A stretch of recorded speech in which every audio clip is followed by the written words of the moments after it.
The town is massacred by grisly crimes and acquires an identity that its inhabitants wish it never did. When the crimes return, one girl who is personally affected becomes persistent in her quest to unravel who caused them. In the town of Texarkana, a series of murders took place by someone referred to as the Phantom Killer. His identity was never confirmed. In 1976, a film was made about the murders, titled The Town That Dreaded Sundown. Texarkana is defined by the tragedies made by the Phantom Killer. On Halloween 2013, there are many people watching a movie at a drive-in. A certain couple leaves because the girl does not like it. One man walks around there, telling others that it is a godless film. The couple drive and enter a restricted area. They sit in the car and talk about going to university. Soon they start kissing and the girl, Jami, sees someone watching them. Her boyfriend, Corey, thinks it's just a peeping Tom. Due to that, Jami wants them to leave, making Corey start the car. But the man that watched them breaks the window and tells them to get out. He has a bag over his head and threatens them with a gun. So they get out and he asks them if their mothers know where they are. Jami tells him that her parents have passed away. The man tells Corey to get on the ground, and he does. And Jami gets told to turn around and not look back. Then the man gets on top of Corey and stabs him many times. Jami turns to see it and runs away. While she runs through the woods, she falls and the man catches up to her. He gets on top and says this is for Mary. The scene changes to the movie being cut off at the drive-in. Jami walks out of the woods and crawls underneath the movie screen. The headlights of all the vehicles turn on and someone calls the law for her. There is a statue with a covering over its head. There is also a sign on it that says remember. The police remove the covering and they question Jami about what happened while she lies in bed. One of them tells her not to talk to the press about the situation. After that, Jami is with her grandmother. She asks her if she remembers the murders. Her grandmother tells her that Jami's great-grandparents were living in that house when they happened. The Phantom Killer was called the Bogeyman. Jami is crying in the bathtub. Once in her room, she searches the internet for Mary, the girl that was mentioned to her. She discovers that Mary was a victim and gets startled by a sound from outside. So she goes to look and finds a police car parked there. When she sleeps, Jami dreams of what the Phantom Killer told her, causing her to wake up.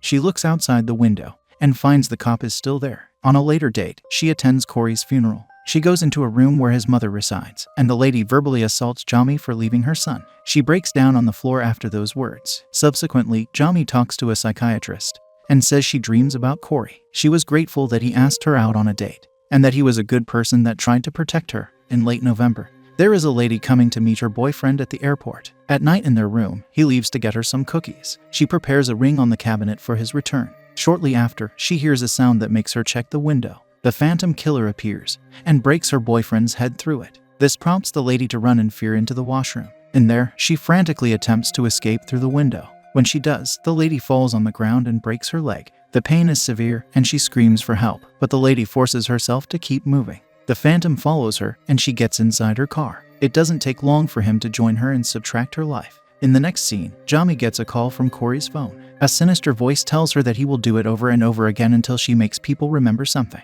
But it is not clear what he means. She talks to the policeman about it and says she wants to tell a reporter. The officer assures her that he will investigate the matter. He adds that everyone in this town has some blood on their hands. Then the news mentions the demise of the couple at the motel. At Perot Theater, Reverend Cartwright says a prayer for what the town of Texarkana is experiencing again. One lady on the panel says that the movie will never be shown again on the side of Texas. Another man seconds her statement for Arkansas. There is a slight disorder in the theater about what needs to be done. Afterward, Jami tries to get information about the Phantom Killer at the City Hall archive. The man that works there says that what she's looking for is elsewhere, so he starts taking her there. Meanwhile, there is one officer taking charge of the situation and having a meeting with other policemen. He acts tough and informs them that their job is to capture the Phantom and protect the people. He refers to himself as Lone Wolf. Following that, the man takes Jami to the storage room, where records from 1945 to 1952 reside. Jami starts looking through one book from those years. While she looks, the man returns and tells her he's Nick, and he went to high school with her. He wanted to see if she was okay and gives her another book to help her. She uses it to do her research. Once she's done, she comes home and looks at a letter that congratulates her on her acceptance into California State College. Checking her email, she sees that she received a message from the Phantom.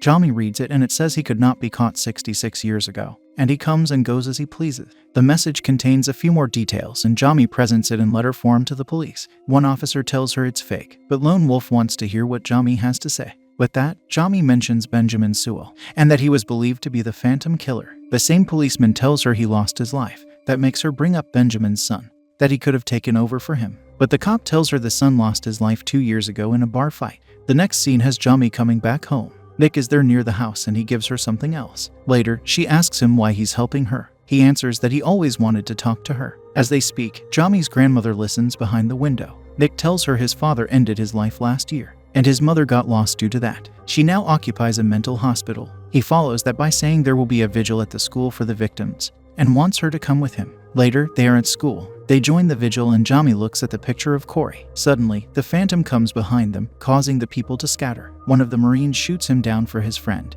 and quickly makes himself available for arrest. The police remove his mask while Nick holds Jami back. Then at a party elsewhere, a lady gets on stage and informs the people there that the Phantom has been shot. Reverend Cartwright is present to offer his prayer. Music fills the room after his words. Subsequently, 2 of the band members leave. They drive to a place where they are alone. Once there, they start talking about an indecent activity, but the sight of the Phantom killer prevents them from going further with it. One of them jumps out while the other gets slammed in his attempt to drive away. The one who runs does not make it very far. The Phantom appears and knocks him down. After a while, the guy who was driving finds himself in a bound state. He witnesses how his friend crawls on the ground and gets shot by the Phantom. He follows that act by using the guy's trombone to stab him to his demise. Near Jami's house, Jami comes to the officer parked nearby and asks him who was at the vigil. He tells her it was a student named Paul Mason. He was just a kid who went looking to get shot and left a suicide note in his room. The policeman informs Jami of the other murders that took place and say they happened after the fake Phantom was shot. At the police station, one cop tells Lone Wolf how the boys lost their lives. He follows those words by saying that in the movie, after the trombone scene, there is a double homicide at the farmhouse. But Lone Wolf says that every house in this town is a farmhouse. In the next scene, Jami tells Nick the first time she heard about the Phantom was at age 8. The scene shifts to a flashback of the young Jami being scared by some boy with a bag on his head. She became terrified. That was the night of the car crash that claimed her parents. Shortly after, Nick tries to initialize intimacy with her, but Jami quickly backs him away and tells him to get out. On December 24th, Lone Wolf and the chief deputy come to the Reverend at a party. They later sit inside a church where the policemen show him the email and inform him that the FBI traced it to him. Lone Wolf says he doesn't think the Reverend took anyone's life, but he does think he sent the message. Reverend Cartwright replies that the Phantom has chosen the girl to be his herald, and his church is more full now than it's been in years. What he wants is to call the mayor and his lawyer. Afterward, Nick and Jami walk together at night. He apologizes to her for what he did earlier. She accepts it and even kisses him. Nick informs her he discovered that Charles Pierce Jr. is alive, the son of the director of the infamous movie. He adds that he also stays nearby. Then he gives Jami a present. It is a necklace that he puts on her. At the chief deputy's home, the off-duty policeman is with a lady and gets shot by the Phantom from the window. The lady starts running away and ventures outside, where she hides in the field. While she crawls through there, the Phantom searches for her. Soon enough, she encounters a scarecrow that she believes is the Phantom. It makes her scream in fear, and also gives her position away. The man comes to her and takes her life. The next morning, she is hanging in the place of the scarecrow. After that, Nick and Jami talk to Charles Pierce at his home. He tells Jami he knows who the Phantom is. The man starts by mentioning the name Hank McCready. The police found a body one day that was run over by a train. They thought it was the Phantom, and that he ended his life that way. However, an autopsy revealed the man was not run over, but rather he was stabbed many times. Charles's father thought the Phantom finished his final victim and went on the train to California. Charles tells them that Hank's wife, Mary, was very angry that her family was tainted by the incident. He follows that by saying Hank's grandson is alive and that he is the Phantom. Nick shows disbelief at Charles's theory, and that makes the man tell them one more thing. He found Mary on her deathbed and she told him that her grandson would do what his father could not. He wanted Texarkana to pay for its sins. Once they leave, Nick continues to reject the theory, but Jami doesn't know what to believe. While they ride, Jami states that Hank McCready was neither mentioned in the newspapers nor even in the movie. She reasons that his grandson would view that as an injustice, and it would give him the motive to be the Phantom. When Jami comes home, she discovers that her grandmother found her letter of acceptance to college. She gets told to pack her belongings so they could leave for California before the daytime. In a short while, Jami meets Nick outside at night. She tells him that she is leaving and they are both upset about it, so they engage in intimacy, knowing that they will soon be separated. They lie in bed, and Jami sees Corey instead of Nick. He gets up and walks into the forest, which is unrealistically present inside the room. Following that sequence, she is lying with Nick. He soon leaves the house and walks outside in the dark. The Phantom gives him a surprise greeting out there. As Jami gets ready to ride away to California, the policeman who parks there arrives. Jami gives him a file containing information about Hank McCready. She informs the cop who he was, and he tells her he'll look into him.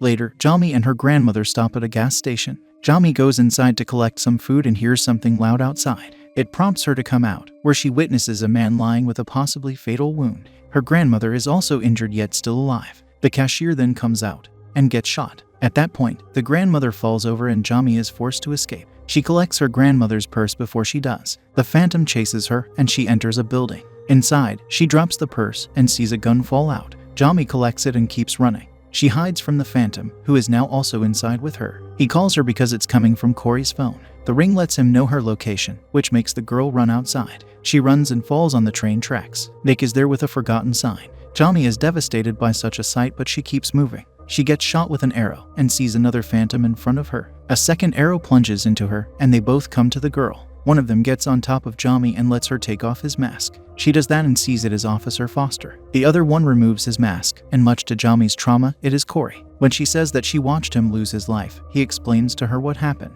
She wants to know which one of them is Hank's grandson, and Foster says he is. What follows is Corey telling Jami how he and she are the same. With enthusiasm, he talks about his being responsible for the return of the phantom. At that moment, Foster shoots him to his demise. He gets on top of her and lets her know that he will say she and Corey committed the crimes. But she does not let him do that and shoots him with her gun. Jami stands up and shoots him again. In the end, she narrates about Texarkana, how it is a town that has two of everything. Since Foster's body was never found, the people had different opinions about what happened to him. An investigation revealed that he and Corey had nothing in common except for their darkness. Jami is in California State College with a new life. While she walks at night, a shadow appears on the wall that follows her.